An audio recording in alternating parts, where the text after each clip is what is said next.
Gusto ko pong humingi ng paumanhin sa inyong lahat. Kasi yung choices natin ngayon, medyo mahirap. You can only pick one.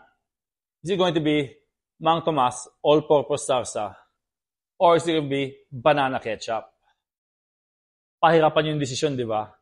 So let me know in the comments which one you want. Okay? Which one you would go for. So, man, but yung sa akin kasi, very memorable yung commercial ng Mang Tomas nung bata ako. So nung bata ako, may yung Mang Tomas, may commercial siya.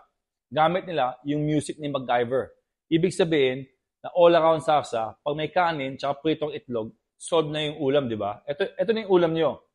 Pag yung banana ketchup, masarap sa, ganun din, di ba? Masarap din sa sinangag. Ang hirap talaga pumili. Anyways, mag-trivia na lang tayo. So yung Mang Tomas, ano siya? Invented in the 1980s by Hernan Reyes as a lechon sauce inspired by the lechon sauce from Aling Pitang's lechon sa Quiapo. Tapos after that, ginawa ni Reyes, he named it Mang Tomas.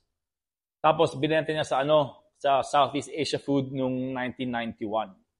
Yung naman, yung UFC tamis ang banana ketchup or yung banana ketchup was invented by Maria Rosa. So she's a food scientist.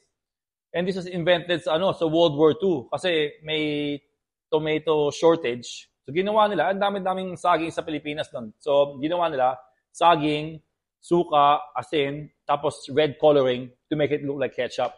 Kaya yun yung So ito, Filipino invention. Ito ay Filipino invention din, di ba? Pero yeah, ang hirap pumili, di ba?